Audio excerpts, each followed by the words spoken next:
Hello, everyone. My name is Marjorie Roman, and welcome back to another episode of Case Closed with the one and only Mr. Attorney General, John Swallow. Thank you so much for coming today. Marjorie, thank you. It's good to be here with you. And today we're going to talk about a pretty important topic. Most people overlook at it, and it's the will. And especially because we do need legal assistance in order to get this will and to get it right. So tell us, why do we need to have a will? Well, the will is the one thing that we leave life with that actually speaks beyond the grave. So I liken it to the three-point shot in basketball that's shot at the buzzer.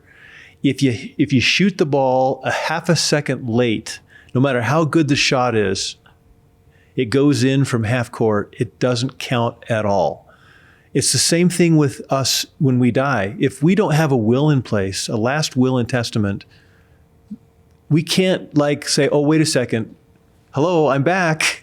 Let's have the kids go to this person, this aunt, or to this cousin.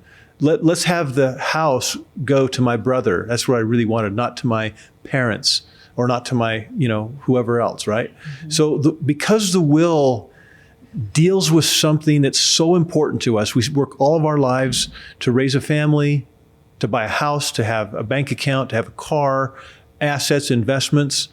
Why would we ever risk not having a decision that we can make about how those assets are actually dissipated after we die? And the will is the only way that we can do it. Well, the will and the trust, the estate plan.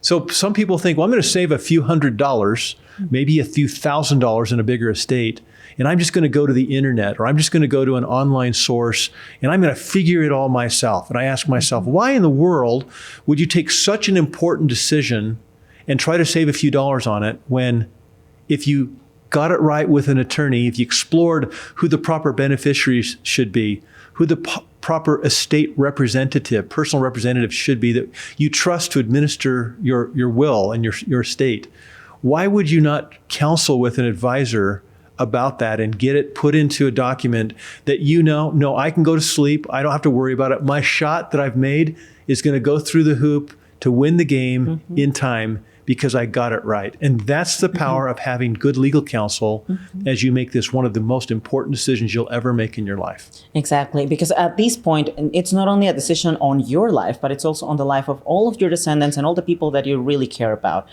when you leave this earth. Absolutely. Because if you don't have a will, the laws of the state will decide who gets your assets rather than you. It takes the decision away from you and gives it to the state.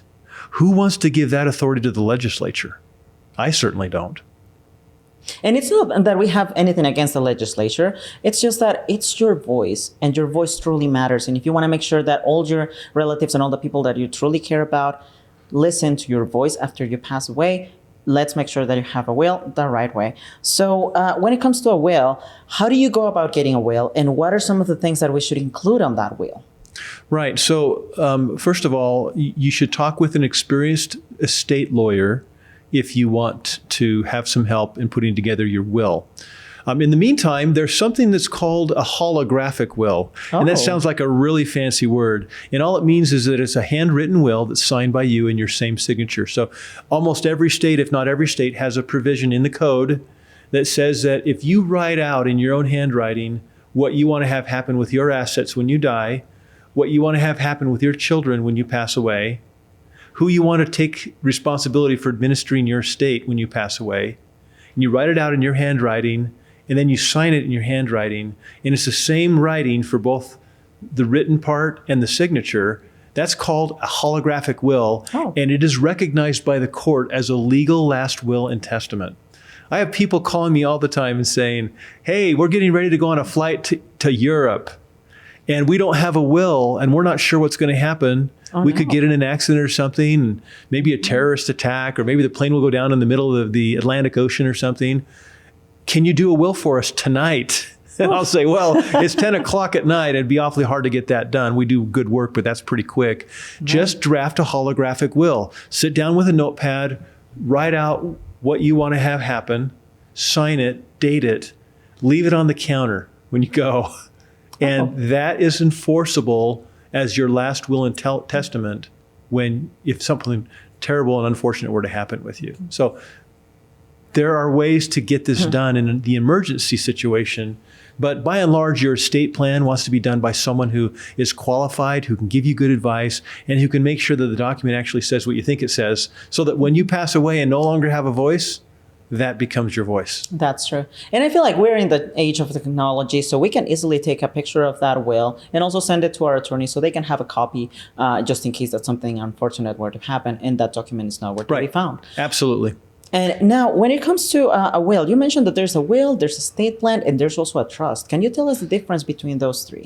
Right. So there are basic fundamental elements of an estate plan that covers most of the bases.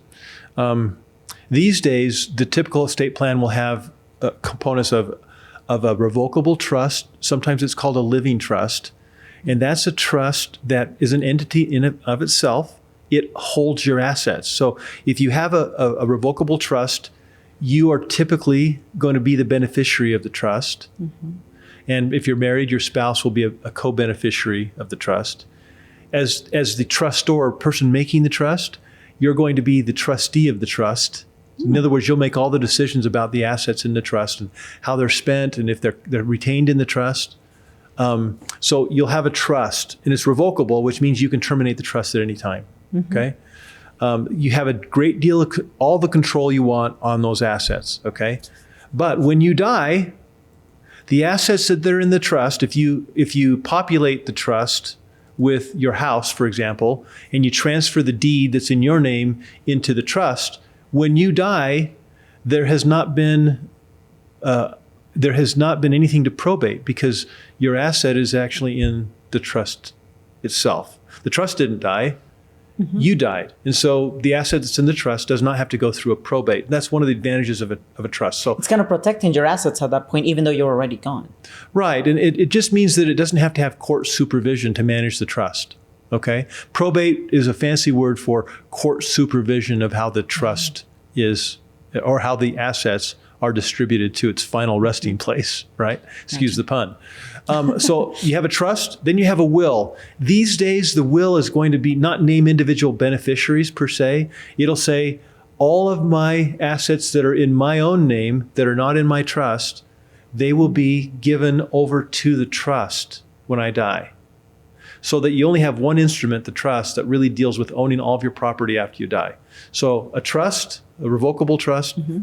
a pour-over will, and then you'll have a couple of other documents. One is called a power of attorney. Mm-hmm. One thing people don't understand about powers of attorney is that after you die, the power of attorney is done. Powers of attorney are only good as long as the person who grants the power is alive. Oh. Once that person is dead, the power of attorney it implodes. It's no longer of any force and effect. But the power of attorney is important in case you get in an accident, you're unconscious, you have a disability where you can't make decisions anymore, mm-hmm. and that person who has granted the power of attorney to represent you has the ability to go and work with banks and sell real property and do other things that are important if you're unconscious or unable to function on your own. Mm-hmm. You're incapacitated, all right? Or even if you were to be out of the state on a trip or something and you just cannot be available to have that one meeting. Right. And the power of attorney will govern what types of things that happen that you have authority to do on behalf of someone else. Mm-hmm. So people say a power of attorney and act like it's all one and the same thing. Mm-hmm. Powers of attorney can be limited. They can be general. They can be for a certain period of time. They can be designated for a certain circumstance. And that's why you need an attorney as you kind of give that power of attorney to someone else to mm-hmm. think through with you what it is you want that power to give to someone else, how long it's going to last, under what circumstances can it be exercised, can it always be exercised, mm-hmm. can it only be exercised if a doctor certifies that you are incompetent, mm-hmm. And all those things are what a lawyer can help you process as you come and create that document. And then the last segment of an estate plan would be a medical directive, where you have what are called non-resuscitation orders, mm-hmm. or you give another person power to consent to your surgery. If you're lying unconscious mm-hmm. and you can't consent, then you've given a medical directive to someone else, who, like a spouse or a close relative or a trusted friend, who can then make decisions under your authority for your treatment if you cannot make those decisions for yourself. So those are the four basic elements of an estate plan. I can't emphasize enough that when you're doing this, you need to have good counsel so that you can make the right decisions and make sure that your intent is carried out in the documents that encompass your estate plan. That's true. And I feel like it is so important because then again, it's making sure that you have a voice after you die in every single aspect that could affect your relatives that are still on earth. Now, what happens if a person dies without a will? What are some of the scenarios that you have encountered? Right. So I've had experience with clients who've passed away without a will. Oh, no. And what happens is that their assets that are in their name are subjected to the laws of the state. We talked about and joked about the state legislature a few minutes ago.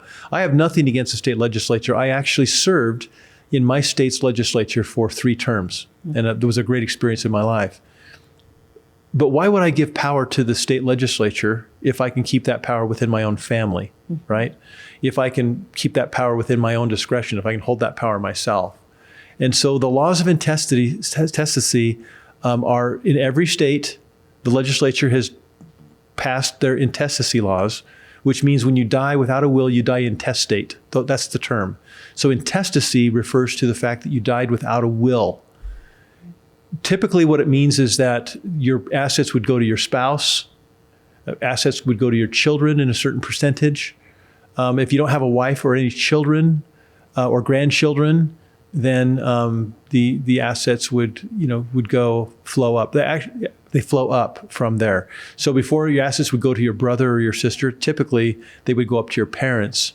And then if your parents have already passed away, then they would go to your siblings, right? So spouse, children, parents, siblings, those are the types of order that the legislature has determined the assets will flow if there is no will. So if you wanted to give your piano to someone else, like a neighbor or a friend or a music teacher or a music student or something that you felt, and you didn't have a testamentary document, then you would lose control over where that asset went.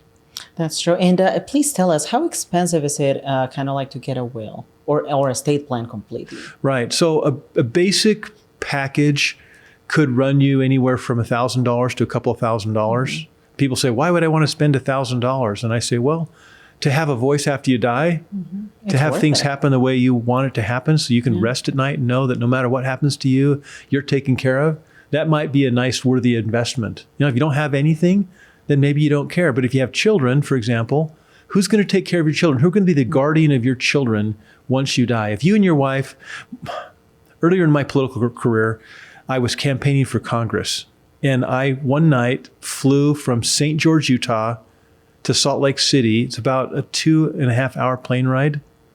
And it was midnight. And we were flying over the Pine Valley Mountains at midnight with a pilot we didn't know in a single engine plane. Oh, no. We didn't have a will. And my wife and I looked at each other, and we had the headsets on when you're in a plane. And we looked at each other and we were thinking the same thing. How insane are we, first of all, to fly together in a single engine plane when we have younger children? And secondly, to not have taken care of a fundamental responsibility that we have. Take care of who's going to take care of our children so that they're taken care of when we die. And there's not a family fight about it. The insurance proceeds are going to the right people. Do I have the right life insurance? Have I put the right beneficiary on my life insurance so that when I die, the right people get that money who I've already talked to and I know what they're going to spend it on? They're going to spend it on my children. Have I taken care of those things? Because when you're flying over the mountains at midnight in a single engine plane, it's a little late to make that decision. You can't, it's so bumpy, you can't even write a holographic will. I'm joking. But you see, it's too late. You look at each other and you say, it's like the plane's going down, honey. What do we do? And there's nothing you can do. I can't think of anything more horrible than to lose your voice at a time like that. So plan ahead. Make it a priority over Christmas. Take care of the most important things so that when things happen to you, you've got it covered and you're not with a family with children who 5-10 years from now when they're adults are saying, I wish my dad had been more responsible. I would have had a much different life. I would have had someone who cared for me, who took care of me, who took care of my education, who gave me the start in life that I deserve. Take care of that responsibility. It's one of the few responsibilities that are entrusted only to us. That is definitely true. Thank you so much again, John. And thank you to our audience for staying tuned to these episodes. So there you have it. If you truly care about your family, if you truly care about your voice, and you truly care about the future that your descendants are going to have on earth once you pass away, make sure that you get a will with the right legal counsel. We're going to see you on the next episode. Bye-bye.